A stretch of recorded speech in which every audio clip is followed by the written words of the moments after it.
আসসালামু আলাইকুম এভরিওয়ান, কেমন আছেন সবাই? আশা করছি ভালো আছেন। আমি আলহামদুলিল্লাহ ভালো আছি। আজকে মেঘলা আকাশ, ঝিরি ঝিরি বৃষ্টি পড়ছে। আর শুক্রবার, তারপরে আমার হাজব্যান্ডের ছুটি, সব মিলিয়ে দিনটা একদমই অন্যরকম। তাই ভাবছি আজকে খিচুড়ি আর মাংস খাবো।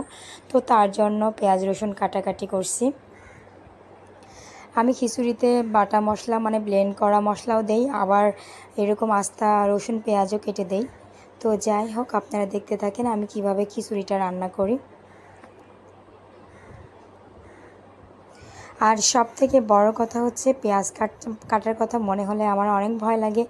এখন পর্যন্ত পেঁয়াজ কাটলে আমার চোখ জলে, চোখ দিয়ে পানি বের হয়, মানে চোখ জ্বালাপোড়া করে অতিরিক্ত, আর চোখ দিয়ে পানি বের হয়। তো কার কার এমন। আর এইদিকে চাল আর ডাল একসঙ্গে ধুয়ে দিচ্ছি। আমি শুধু মাসকলাই ডাল দিয়ে খিচুড়ি রান্না করব আজকে।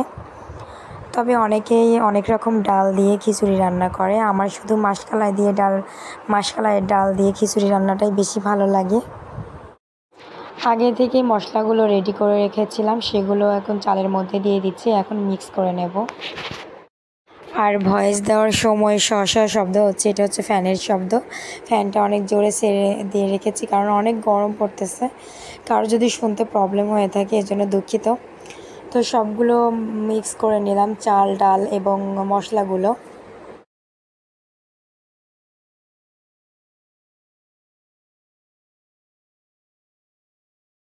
1 চামচ মতো ঘি দিয়ে দিলাম। ঘি দিলে কিন্তু খিচুড়ির স্বাদটা দ্বিগুণ বেড়ে যায়।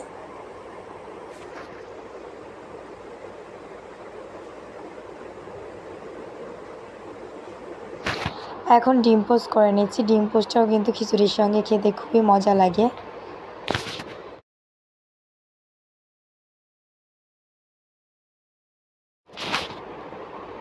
আর এইদিকে মাংসটা অনেক আগে বের করে রেখেছিলাম। এটা আমার শাশুড়ি রান্না করে দিয়েছিল। এর আগেও বলেছিলাম আমার শাশুড়ি গরুর গোশ, খাসির গোশ এবং মাছ রান্না করে দিয়েছে। তো গরুর গোশ খেয়েছি, আজকে খাসির মাংসটা বের করেছি। এখন এটাকে গরম করে নেব।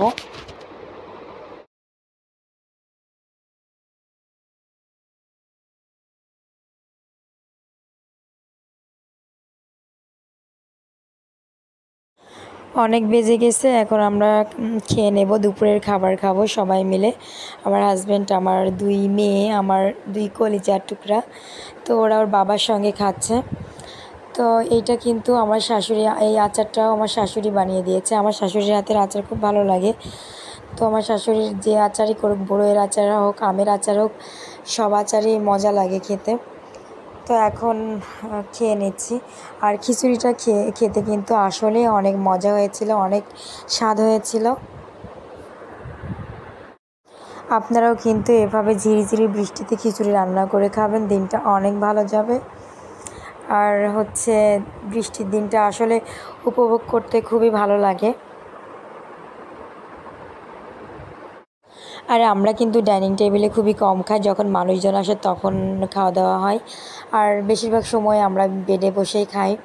বেডে একটা কোনো কিছু পেরে দেই, তবে আজকে পারি নাই। এদিকে সকাল সকাল চাপটি বানাতে চলে আসলাম। আমার হাজব্যান্ড নাকি চাপটি খাবে কাঁঠালের তরকারি দিয়ে, কাঁচা কাঁঠালের তরকারি দিয়ে। ভেবেছিলাম রুটি বানাবো, তা আমার হাজব্যান্ড চাপটি খেতে চেয়েছে, তো চাপটিই বানাবো। এখানে ময়দা নিয়েছি, এখন পানি দিয়ে ভালোভাবে এটা মেখে নেব। আর চাপটি বানানোর ময়দা কিন্তু খুব ভালোভাবে মেখে নিতে হয়, একদম মিহিনভাবে মানে গোলাতে হয় আর কি।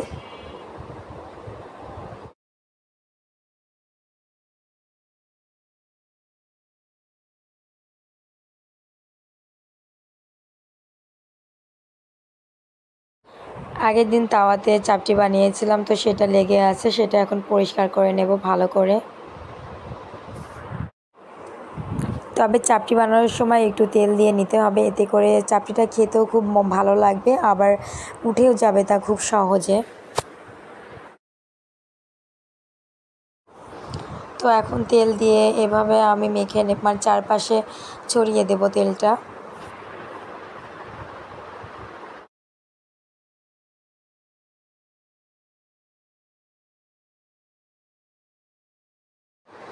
এখন চাপটিটা বানাতে শুরু করব। আমি কিন্তু এটা হাত দিয়ে গোল করে নেই, অনেকে তাওয়াটা ঘুরিয়ে ঘুরিয়ে গোল করে, তবে আমার থেকে হাত দিয়ে গোল ভালো হয় আমার কাছে মনে হয় আর কি। তবে আজকে গোল অতটা ভালো হয়নি, কারণ তাড়াতাড়ি করতেছিলাম এই জন্য। এভাবে আপনারা চাপটি বানিয়ে খাবেন, দেখবেন খুবই ভালো লাগবে। আবার অনেকে ধনিয়া পাতা মরিচ দিয়েও করে, এটাও আমি করি মাঝে মাঝে সামান্য একটু হলুদ দিয়ে। এক পাশ হয়ে গেছে, আর এক পাশ উল্টিয়ে দিয়েছি।